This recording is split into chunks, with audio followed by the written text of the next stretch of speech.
I'm Madison, 33, a software developer who's always been the responsible one in my family. 3 weeks before my sister Laura's wedding, a wedding I'd already poured $25,000 into, my phone buzzed with a text from my mother, "You're not invited. Laura doesn't want you there." My stomach dropped as I stared at those cold words. After funding the venue, catering, photography, and more, I was being cut from the guest list by my own sister. The betrayal cut deeper than any knife possibly could. Before I dive into this painful story, let me know where you're watching from in the comments. Hit that subscribe button if you've ever dealt with ungrateful family members who took advantage of your generosity. Trust me, you'll want to see how I handled these leeches. Growing up in Portland, our family wasn't poor, but we weren't exactly comfortable either. My parents, Diane and Robert, worked hard, mom as a nurse and dad as a high school teacher, but raising 2 daughters on their salaries meant cutting corners. We lived in a modest 3-bedroom house in a decent neighborhood, but luxury was never part of our vocabulary. From childhood, the dynamic between Laura and me was clear. I was the responsible one, the achiever, the reliable daughter who helped with chores without being asked. Laura, 2 years younger, was the family princess. While I was expected to excel in school, help around the house, and generally act like a mini adult, Laura was allowed to focus on being social and finding herself. "Madison will figure it out" became my parents' mantra whenever something needed handling, whether it was filing taxes for my first part-time job or navigating college applications alone. Meanwhile, Laura got personalized guidance for everything from homework to picking out prom dresses. Despite this imbalance, I thrived academically. I graduated valedictorian and earned a full scholarship to study computer science at the University of Washington. College was liberating. Finally, my hard work was recognized on its own merits. I graduated summa cum laude and landed a job at a promising tech startup in Seattle. The startup life was grueling but exhilarating. While my peers bought fancy cars or downtown condos with their first big paychecks, I lived frugally in a shared apartment, investing most of my salary and stock options. When our company was acquired 3 years later, my prudence paid off spectacularly. At 28, I suddenly had a net worth of over $2 million. Success didn't change my modest lifestyle much. I upgraded to a comfortable 1-bedroom condo, took one amazing solo trip to Japan, and set up solid retirement accounts. What did change was my family's perception of me. Suddenly, I wasn't just reliable Madison, I was wealthy Madison, a potential solution to everyone's financial problems. It started small. Dad needed a new car after his ancient Honda finally died. I helped with the down payment. Mom's hospital restructured, cutting her hours. I covered the mortgage for 3 months. Laura needed to move after a breakup. I paid her security deposit and first month's rent.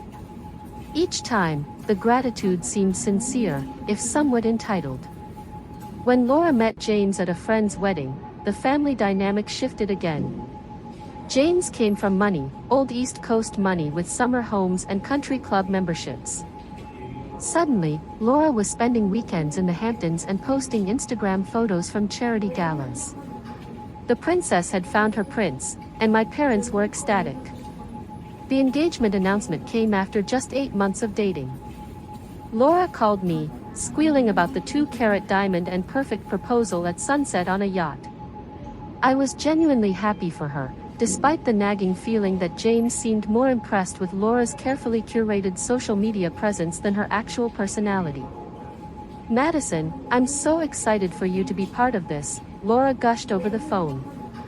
"You've always been there for me and I want you right by my side." When she mentioned the wedding would be at the Griffin Estate, one of Seattle's most exclusive venues, I felt the first twinge of concern. Griffin Estate weddings started at $50,000, far beyond what our parents could afford. "Don't worry about Mom and Dad," Laura said before I could voice my concern.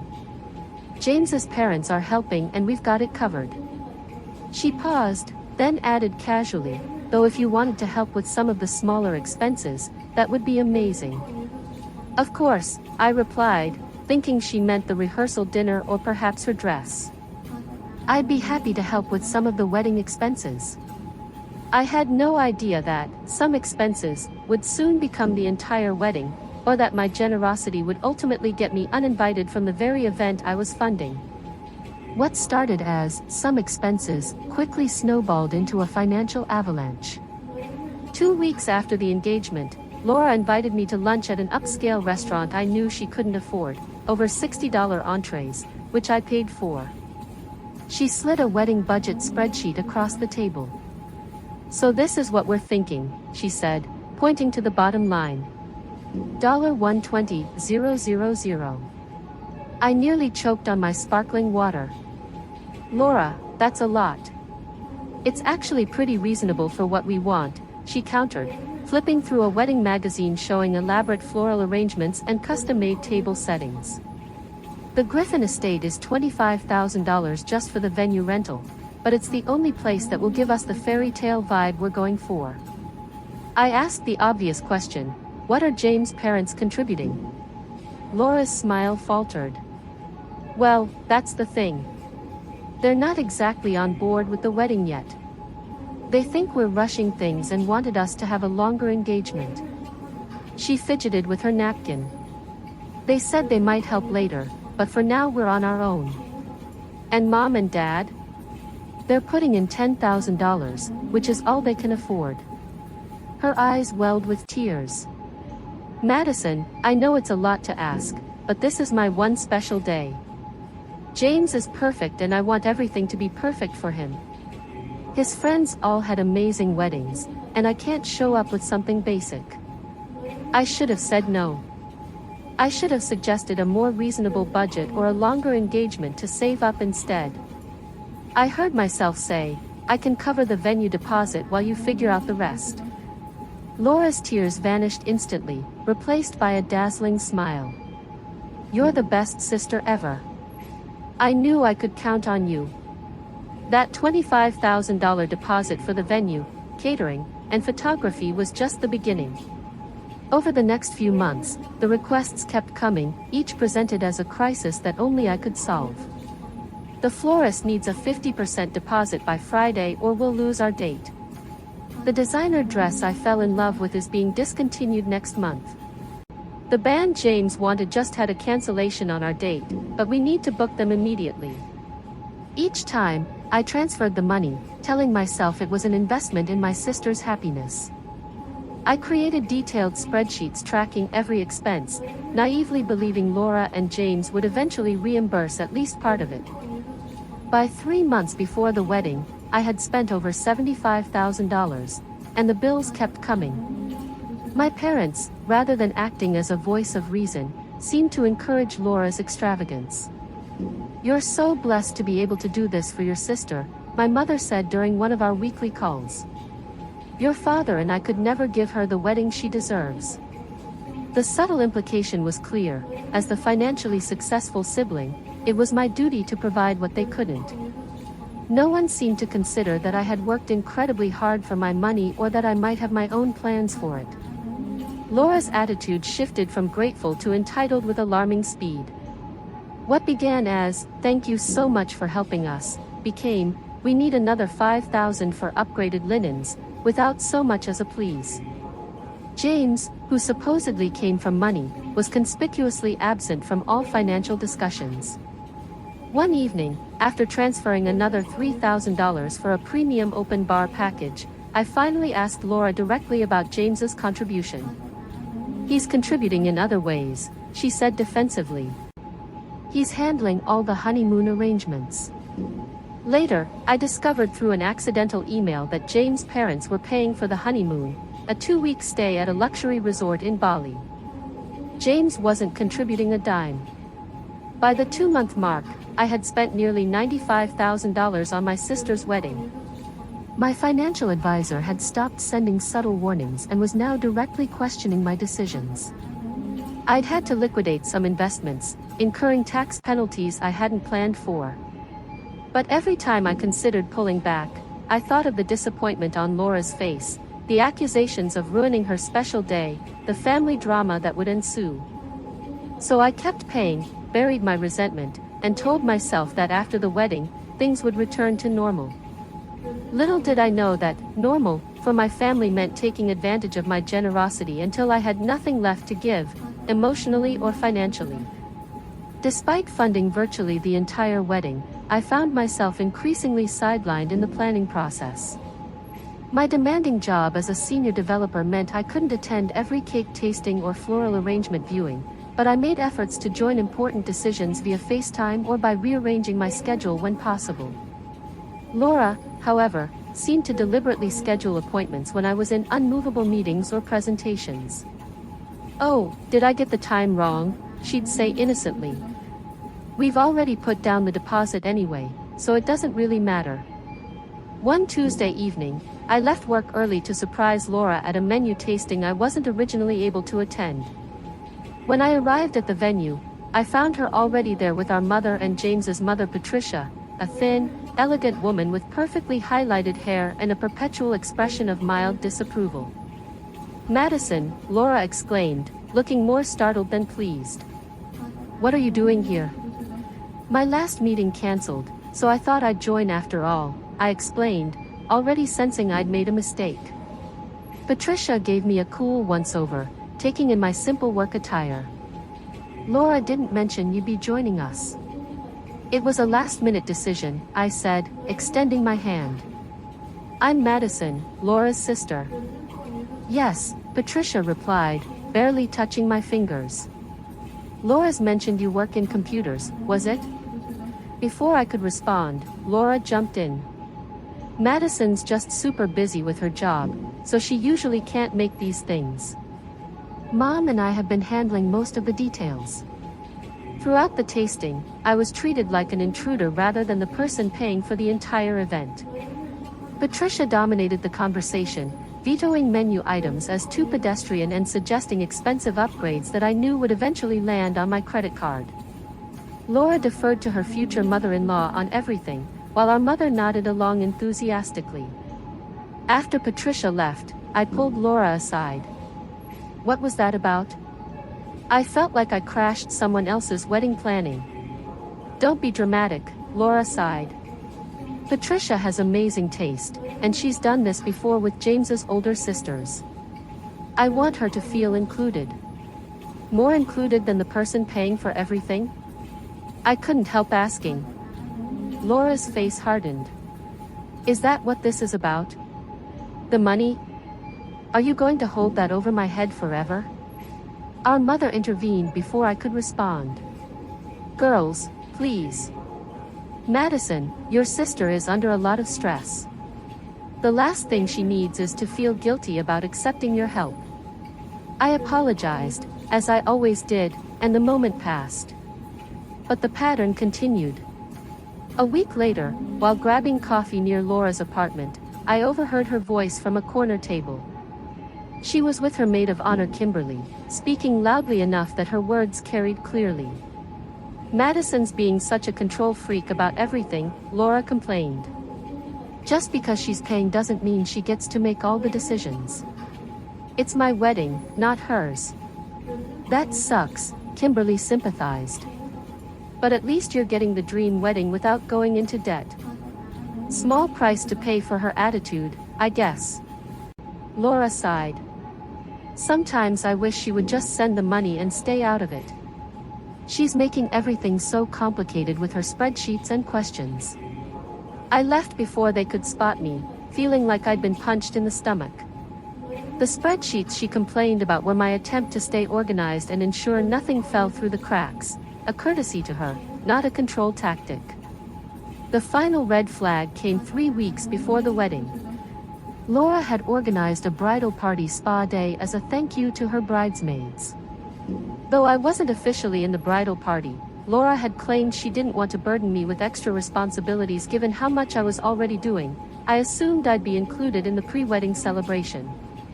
I found out about the spa day from my cousin Rachel's Instagram story, a photo of Laura and 6 other women in plush robes, champagne flutes in hand, with the caption, "Spoiling our bride-to-be #Laura and James tie the knot." When I confronted Laura that evening, she broke down in tears. I didn't think you'd want to come, you're always so busy and stressed about work. I was trying to be considerate. By excluding me from a day celebrating your wedding, the wedding I'm paying for? My voice shook with hurt and anger. I'm sorry, she sobbed. I've been so overwhelmed with everything.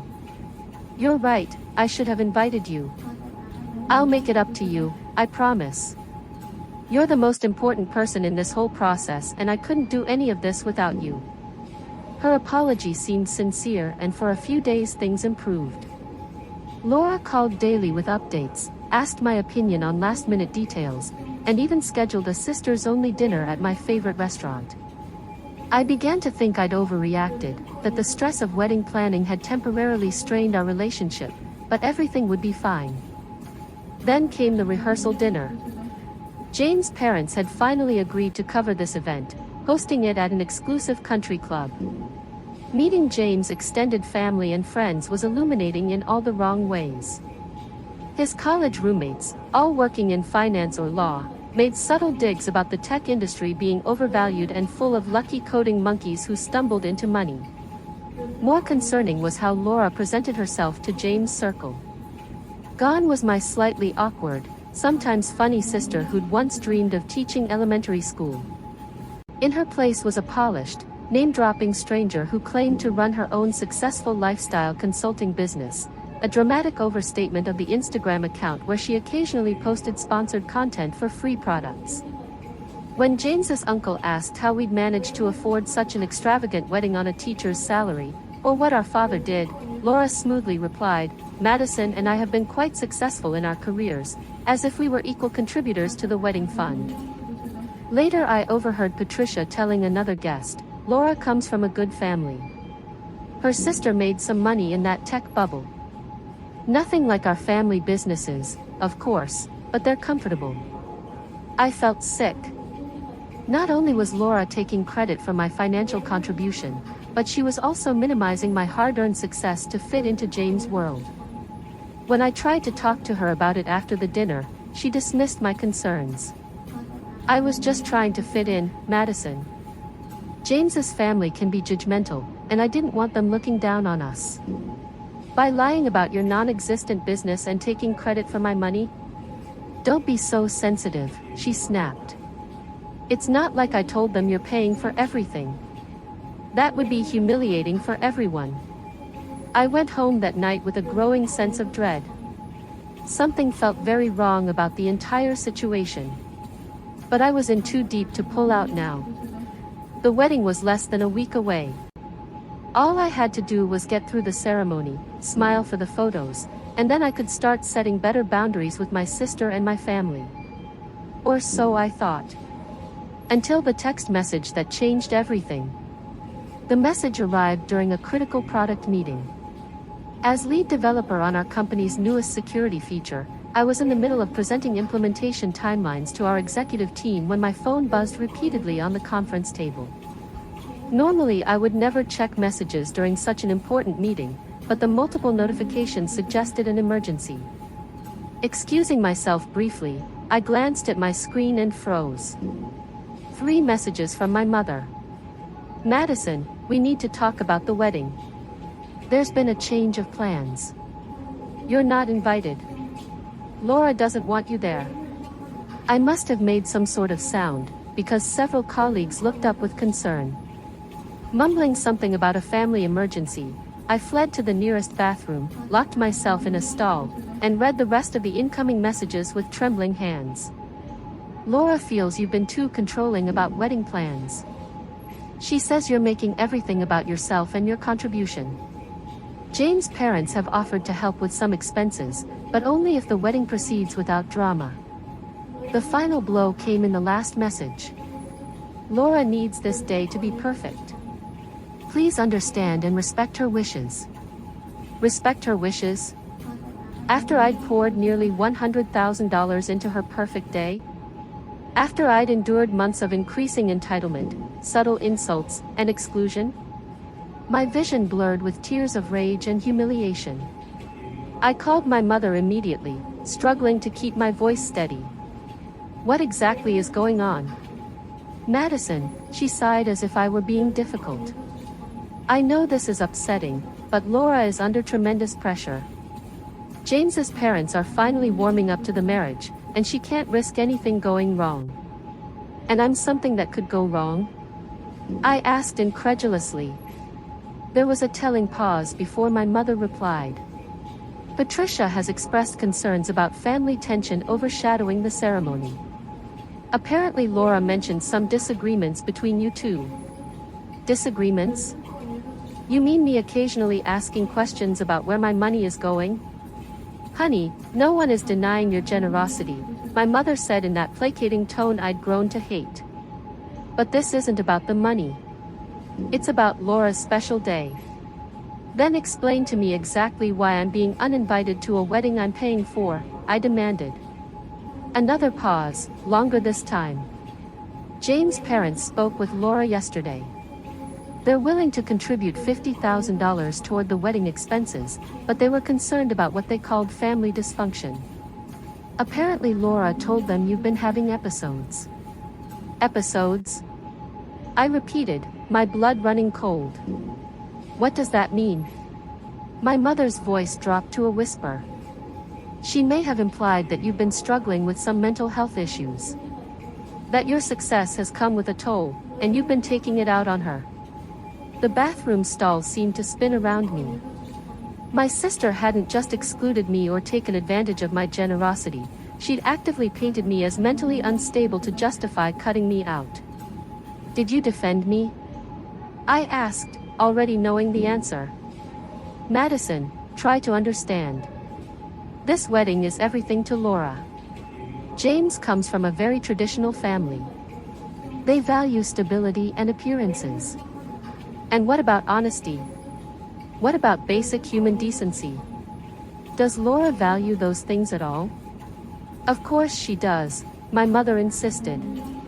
She's just under a lot of pressure right now. Once the wedding is over, you two can work through this. A clarity I'd never experienced before washed over me. For years, I'd been the family fixer. The responsible one. The bank account with no boundaries. I told myself it was love. But in that moment, I recognized it for what it truly was, exploitation. Mom, I said with unnatural calm. Please tell Laura that if I'm not welcome at the wedding, then neither is my money. Madison, don't be vindictive. I'm not being vindictive. I'm establishing a boundary that should have existed all along. My voice grew stronger with each word. If Jane's parents are contributing $50,000 with the condition that I'm not there, they can contribute the other $100,000 I've already spent, too. You can't do that, my mother gasped. Everything's paid for. The wedding is in 3 days. Actually, most vendors have policies about final payments and cancellations. I should know. I've read all the contracts. Madison, please. Tell Laura she has a choice. Either I'm at the wedding as an honored guest who made her day possible, or she can scramble to replace the funding I'm about to withdraw.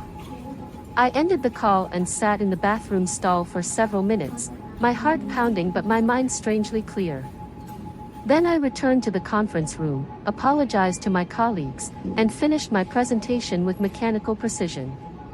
No one would have guessed that inside, I was simultaneously shattered and reborn.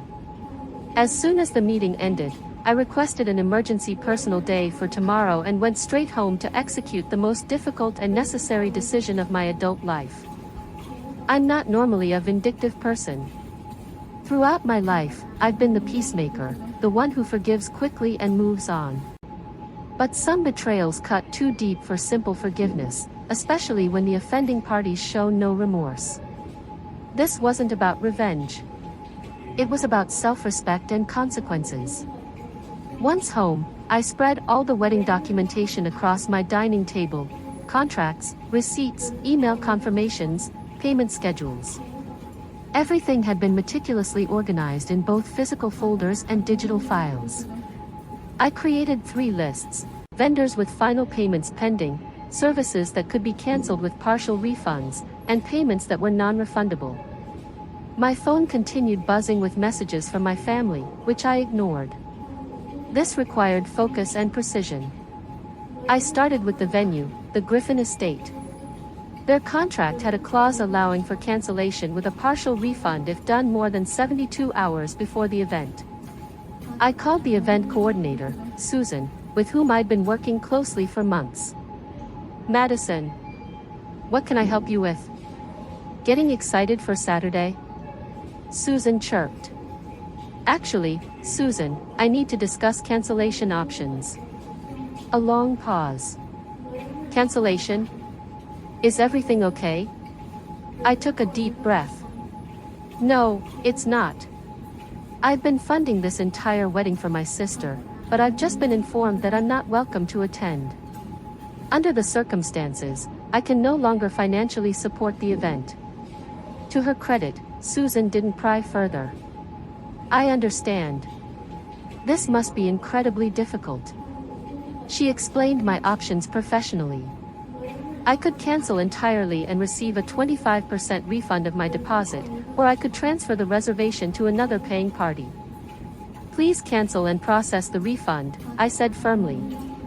"If my sister or her fiancé contacts you about reinstating the reservation, they're welcome to do so under their own financial responsibility." Next came the caterer, the photographer, the florist, the rental company, the bartending service, and a dozen other vendors. Some conversations were brief and businesslike. Others were awkwardly sympathetic. Word apparently traveled fast in the wedding industry, and by my fifth call, vendors were already aware of the situation. "I heard what happened," the photographer said quietly.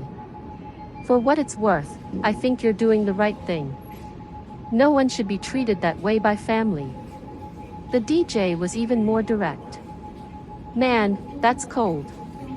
Your sister sounds like a piece of work, no offense." I offered no details beyond the essential facts, but it was clear that most vendors had encountered similar situations before. Several even offered more generous refund terms than their contracts specified, citing unusual circumstances. By early evening, I'd processed cancellations for every service I'd booked and paid for. Where refunds were possible, I provided my banking details. Where money was lost, I accepted it as the price of my freedom from toxic family dynamics. The last step was digital. I logged into the wedding planning website I'd created and downloaded all documents from my records, then deleted the entire site. I removed the shared online folders containing vendor information, seating charts, timelines, and the 55 meticulously created planning files that had consumed countless hours of my time over the past months. Just as I finished, my phone rang. Laura. After sending all her calls to voicemail all day, I decided to answer this one. "How could you do this to me?" She screamed without preamble. "The venue just called and said everything's been canceled. My wedding is in 3 days." "Correction," I said calmly. "The wedding you uninvited me from was in 3 days. Now it's your problem to solve." "You vindictive," Laura was sobbing now. "You're ruining my life because of your jealousy." Mom was right. "You are having a mental breakdown." "Actually, I'm seeing things clearly for the first time," I replied. "You and our parents have taken advantage of me for years. This was just the final straw. James's parents are going to think we're a family of lunatics. How am I supposed to explain this? You could try telling the truth for once. Tell them how you lied about my mental health to exclude me from the wedding I paid for. Tell them how you've been presenting yourself as a successful businesswoman while living off my generosity. I never asked you to pay for everything you offered and you accepted enthusiastically and repeatedly.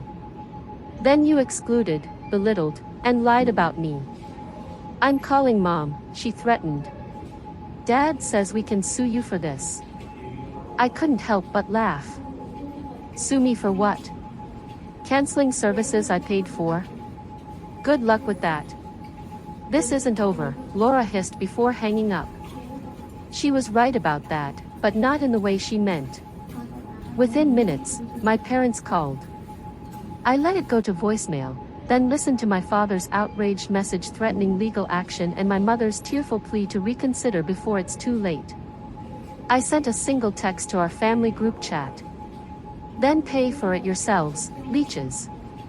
I'm done being your ATM. Then I blocked all their numbers, poured myself a glass of wine, and began researching remote cabins for a week of solitude. I needed space to process what had happened and to begin the difficult journey of rebuilding my sense of self-worth without the familiar weight of family obligation. As I booked a peaceful lakeside cabin in the Olympic Peninsula, I felt simultaneously hollow and liberated. The family I thought I had was gone, or perhaps had never existed as I'd imagined. But for the first time in my adult life, I was putting myself first, and there was a certain power in that realization. The Olympic Peninsula in early autumn is a study in contradictions, vibrant colors against gray skies, crashing waves alongside silent forests, endings and beginnings coexisting in perfect harmony. For 7 days I walked miles of deserted beaches, hiked through ancient rainforests, and sat for hours watching eagles soar above the Pacific. My cabin had spotty cell service and no Wi-Fi, a blessing that forced me to disconnect not just from my family drama, but from the constant demands of the digital world. I'd left my work laptop at home but brought a journal, filling pages with raw, unfiltered thoughts about my family, my patterns of people-pleasing, and the vision for my life moving forward. Without the endless interruptions of texts, calls, and emails, clarity came more easily than I expected. By the third day, I understood that what hurt most wasn't the money, though nearly $100,000 was certainly significant. What cut deepest was the casual cruelty with which my sister and parents had dismissed my feelings while expecting unlimited access to my resources. The realization that I'd been valued primarily as a solution to problems rather than as a person with needs of my own. On what would have been Laura's wedding day, I hiked to a remote waterfall and performed a small private ritual of release. I wrote down every hurtful comment, every manipulative tactic, every moment of being taken for granted, then tore the pages into tiny pieces and scattered them into the rushing water. It was theatrical, perhaps, but watching those fragments disappear into the current felt powerfully symbolic. When I returned to Seattle and civilization, reality crashed back in waves. First came the social media fallout. Laura had posted a tear-streaked selfie on Instagram with a long caption about family betrayal and having to scramble to salvage our special day. Our mother shared a vague Facebook post asking for prayers during a difficult family time. Extended family members and mutual friends chose sides without knowing the full story, many assuming I'd acted out of jealousy or mental instability, as Laura had suggested. I didn't dignify any of it with a response. The people who truly knew me reached out directly, offering support without judgment.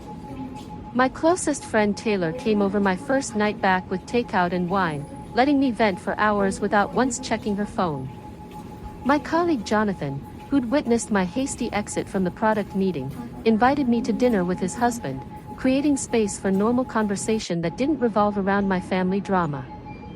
Through these friends I learned bits and pieces about the wedding that ultimately took place. Laura and James had indeed gotten married, but at his parents' country club rather than the Griffin estate. The guest list had been cut in half, the elaborate floral arrangements replaced by simple centerpieces, the gourmet menu downgraded to standard country club fare. Patricia had apparently stepped in with some additional funding, but nowhere near what I'd been providing. The whole thing felt rushed and tense, reported my cousin Rachel, who'd attended as a bridesmaid. Laura was snapping at everyone, James kept disappearing for important calls, and your parents looked like they wanted to be anywhere else. According to Rachel, my absence had been explained as a medical emergency, vague enough to avoid questions, but specific enough to paint me as unstable. No mention was made of my financial contributions or the last-minute venue change. The narrative was completely controlled to portray Laura as the victim of unfortunate circumstances, rather than the architect of her own wedding disaster. 2 weeks after my return, my mother began reaching out again, first with guilt-laden texts, then with increasingly desperate voicemails. I unblocked her number but maintained my distance, responding only with brief acknowledgments that I was alive and well. My father, true to form, communicated through her rather than reaching out directly. "Your father and I think we all need to sit down as a family," she said in one message. "Laura's back from her honeymoon and there are things that need to be discussed." I replied with a single sentence. "I'm not ready for that conversation yet."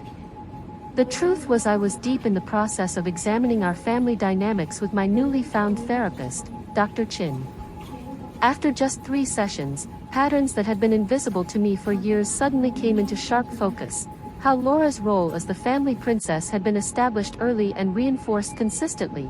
How my parents had outsourced their parental responsibilities to me while giving Laura endless second chances. How my financial success had been weaponized against me as an obligation rather than celebrated as an achievement.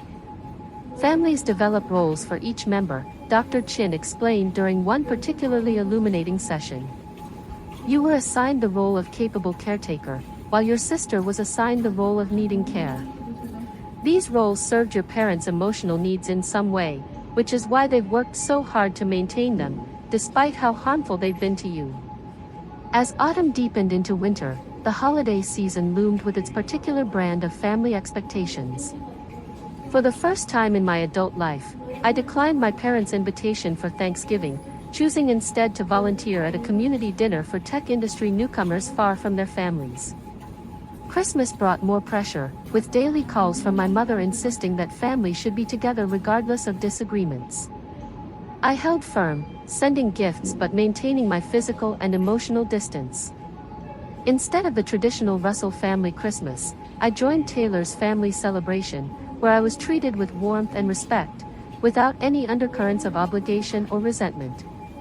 The most surprising development came in January, when several extended family members reached out independently to share their own experiences with Laura's entitlement. My cousin Michael confessed that she'd borrowed $5,000 from him 2 years ago with vague promises of repayment that never materialized. And Patricia, my father's sister, not to be confused with James's mother, revealed that Laura had lived with her rent-free for 6 months after college while claiming to my parents that she was paying market rate. "I never said anything because I didn't want to cause family drama," Patricia admitted over coffee. "But after seeing how they've treated you, I regret staying silent. There's a pattern here that goes beyond normal sibling rivalry." Learning that others had experienced similar treatment was both validating and heartbreaking. The family mythology of Laura as the fragile princess and me as the invulnerable achiever had affected more relationships than just ours. It had created ripples of dysfunction throughout our extended family, silencing those who might have spoken up earlier out of the same conflict avoidance that had kept me paying wedding bills long after red flags began appearing. By spring, I had established a new normal: weekly therapy sessions, a small but supportive circle of friends, limited contact with my parents, and no direct communication with Laura or James. I'd redirected my financial generosity toward causes that mattered to me: a coding scholarship for girls from low-income backgrounds, a monthly donation to the Rainforest Preservation Organization whose land I'd found healing during my Olympic Peninsula retreat. Boundaries aren't punishments, Dr. Chin reminded me during a session where I expressed guilt about limiting contact with my parents. They are structures that allow relationships to exist in healthier ways. Your family can choose to respect those boundaries or not, but that choice is theirs, not yours. Slowly, painfully, I was learning that lesson. That I could only control my own actions, not others' responses to them. That my worth existed independently of what I could provide for others. That real love didn't come with invoices or conditions. 6 months after the wedding that wasn't, I was no longer drowning in anger or hurt. Instead, I was navigating the unfamiliar but liberating waters of self-respect, one boundary at a time. They say time heals all wounds, but that's not entirely true. Time provides distance, perspective, context. But healing requires active work and conscious choices. In the year following Laura's wedding, I discovered that healing isn't a destination but a winding path, with unexpected turns, occasional backsliding, and moments of breakthrough when you least expect them. The first significant milestone came 8 months after the wedding debacle, when I finally agreed to meet my mother for coffee. We chose a neutral location, a quiet cafe halfway between our homes, and set a firm 1-hour time limit. Dr. Chin had helped me prepare with role-playing exercises and boundary-setting language, but my stomach still churned with anxiety as I spotted my mother already seated by the window.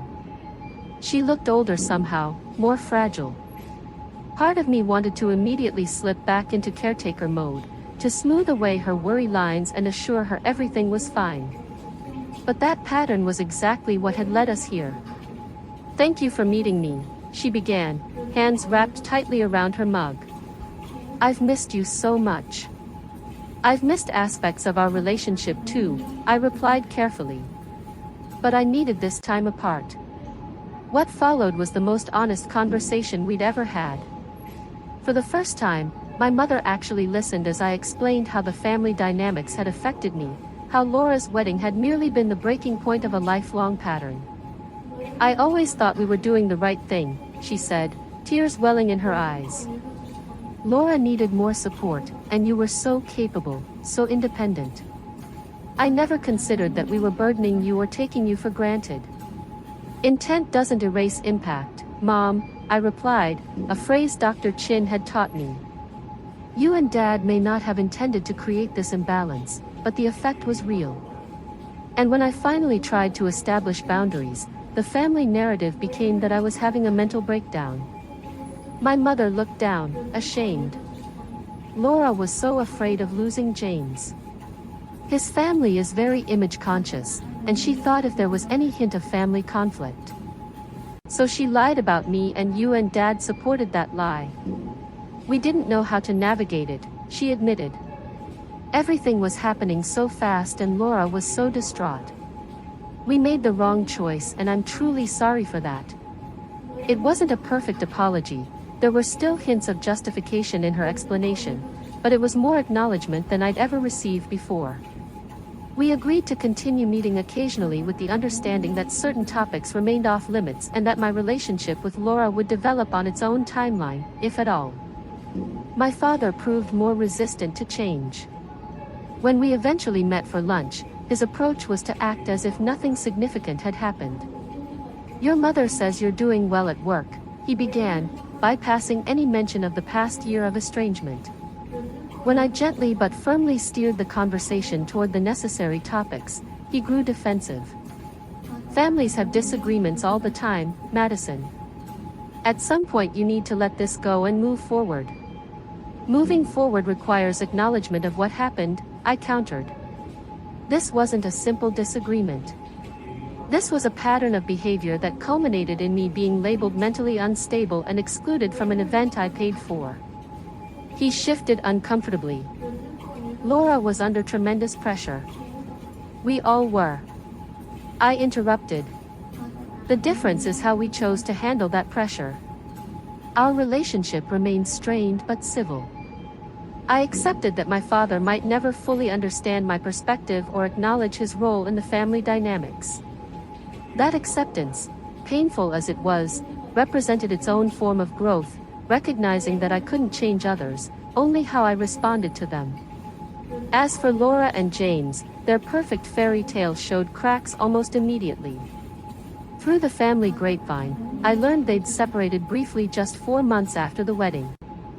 James had apparently expected Laura to integrate seamlessly into his upper-class world, while Laura had expected marriage to bring financial security without the need for actual work. Neither expectation had been met. They reconciled after a month apart, but rumors of tension persisted. Jane's family had not embraced Laura as she'd hoped, and the lifestyle she'd anticipated, charity galas and summer homes, came with social expectations and obligations she wasn't prepared for. I took no pleasure in their struggles. Despite everything, Laura was still my sister, and some part of me would always care about her well-being. But I also recognized that their relationship problems weren't my responsibility to fix, a realization that would have been impossible for me to reach a year earlier. Then, 11 months after the wedding, a letter arrived at my condo. I recognized Laura's handwriting immediately on the pale blue envelope. For several minutes I just held it, unsure whether opening it would be an act of self-care or self-sabotage. Finally, curiosity won out. Inside was a card with a simple message: "I owe you an apology. Can we talk?" No excuses. No blame shifting. No emotional manipulation. Just a straightforward acknowledgement and request. After consulting with Dr. Chin, I responded with equal simplicity: "I'm open to that. Coffee next Tuesday at 3. The Laura who met me at the cafe bore little resemblance to the entitled bride who had thrown me out of her wedding. Her designer clothes had been replaced by simple jeans and a sweater. The carefully highlighted hair was pulled back in a practical ponytail. Even her makeup was subdued, revealing freckles I hadn't seen since we were teenagers. "James and I are separating," she said after we'd ordered. "For real this time. The divorce papers are being drafted." "I'm sorry to hear that," I replied, and meant it. "Don't be. It's the right decision." She took a deep breath. Being married to James made me see myself through his family's eyes, and I didn't like what I saw. Shallow. Materialistic. Willing to hurt people who love me to maintain appearances. That's a painful realization. It is. But necessary. She met my eyes directly. "Madison, what I did to you was unforgivable. The wedding. The lies about your mental health.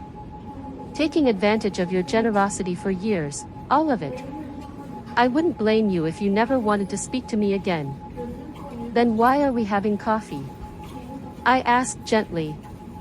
"Because I need to take responsibility for my actions. No excuses." Her hands trembled slightly as she continued. "I was so focused on creating the perfect image that I destroyed the most important relationship in my life. I don't expect forgiveness or reconciliation. I just need you to know that I recognize what I did. I deeply regret it. And I'm working to become someone who would never treat anyone that way again." The conversation that followed was raw, honest, and occasionally tearful. Laura spoke of her therapy journey, her realization that she'd been playing the role of princess for so long she'd lost sight of her authentic self. How James' world had initially seemed like the perfect extension of that role, until the constant judgment and performance became suffocating. "I'm starting over," she explained. "Moving back to Portland. Getting a teaching credential, like I originally wanted before I got caught up in trying to be Instagram famous. Building a life based on what actually matters to me, not what impresses others." I didn't promise immediate reconciliation or a return to our former relationship. Too much had happened for such simple resolution. But I did offer what felt authentic in the moment. "I appreciate your apology. And I'm open to slowly rebuilding some form of relationship, if your actions consistently match your words." That coffee meeting didn't magically heal all wounds or instantly restore our sisterhood. But it planted a seed of possibility that has slowly, cautiously grown in the months since. We text occasionally now, sharing small moments rather than grand declarations. I sent her information about the teaching program I'd researched.